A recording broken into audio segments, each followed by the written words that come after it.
Access to distribution block designs. If you are looking at the hierarchical model of Cisco, the access layer is typically where network engineers spend most of their time because it's where everything plugs in. The computers, the phones, the servers, the uplink firewalls, all those kind of things plug into the access layer. But eventually that access layer is going to have to connect up to the distribution. That is such a key connection point and such a key piece of the design, I decided to break it into its own nugget. Network engineers spend most of their time at the access layer. It's because that's where all the action happens. You plug in your PCs, your phones, your wireless access points, you start spreading VLANs across there, your internet uplink, your servers. That's all happening at the access layer. But when it comes to time to connect the access to the distribution, there's the question, okay, how are we doing this? And there are three possible designs. Layer 3 routed design, Layer 2 loop-free design, and Layer 2 loop design. You want to know them by name, and I read them in the best practice order. Number 1, number 2, number 3. Number 1 is the Layer 3 routed design. Here's why.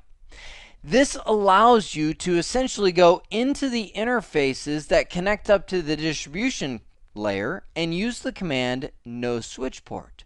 So this thing is treated as like a point-to-point WAN link, which then allows you to run your OSPF, your EIGRP, your routing protocols, and now that allows you to use both of these links at the same time. Whereas if you went layer 2, like over here, you've got a loop, and so Spanning Tree is going to step in and go, that one's blocked. It's going to sit there idle unless you do some manually tweaking of VLANs and root bridges, and who wants to do that? Instead, I want to use these things like load balance wise, and that's what you can do because they're going to have two equal cost paths back to the distribution layer, back to the internet exit point, back to the server farm, back to the whatever you want to do.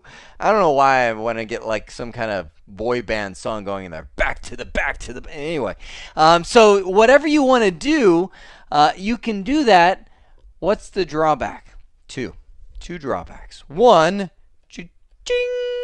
this is not a commonplace feature yet. Meaning, most of the networks that you walk into, and I'm not talking about the Intels of the world, I'm talking about the normal businesses of the world, aren't going to have layer 3 switches down at the access layer. It's an expensive feature until recently. It's just now becoming more and more commonplaces. So let me tell you, if you're building a brand new design, you got the blank warehouse, do it. Spend the extra $100 or whatever it is to get these things as layer 3 switches. However, not every business is there. There's hundreds and hundreds of switches at the access layer that would often have to be switched out in many cases. So it becomes a $ stopping point. Second consideration is this stops, let me wipe this out, this stops your end-to-end VLANs, meaning you got the next wiring closet over here, right?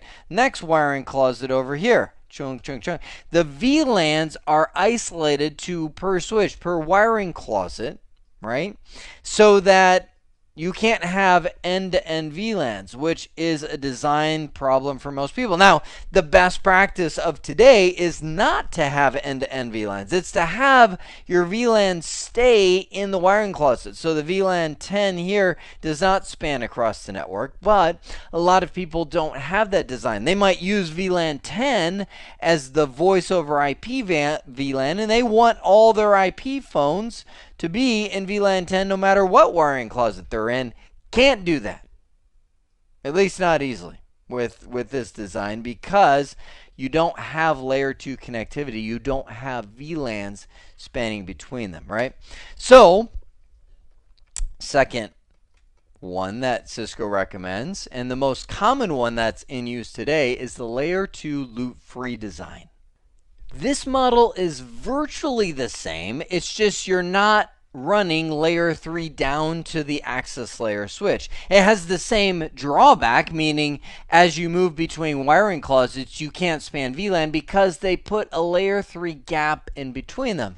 The layer 3, you can, commonly splice those together with ether channels, so you get the bandwidth and bang for the buck, but it stops the layer 2 connectivity, so there is no loops. That's the loop-free design. There's no chance of a loop because essentially the layer 2 goes here and stops. It's cut off by a layer 3 boundary. Goes here and stops. So that means you have the second drawback. Well, I'll say it's best practice, but a lot of people see it as a drawback, that your VLAN still can't span outside of a single wiring closet, right?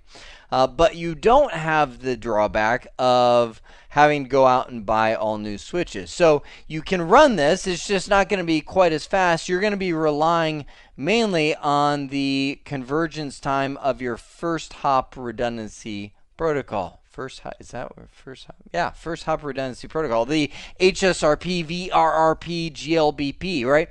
So you're going to actually, let's just say, you've got VLAN 10 down here. You got all your phones sitting in VLAN 10, right?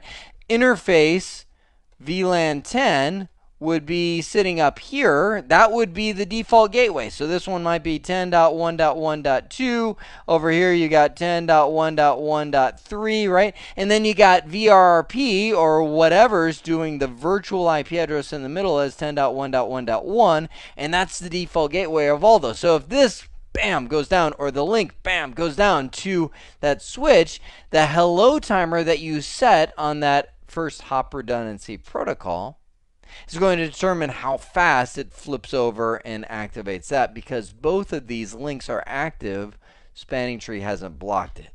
So your last priority, number 3, if you must. This was actually, when I first got into Cisco in 2000, this was the only thing that was really in use, is layer 2 loop design. And that is where you don't have layer 3 links all over the place. You've just got layer 2, and this is where Spanning Tree steps onto the scene. This is where your root bridge election becomes really a key point, and then your backup root bridge sits over here.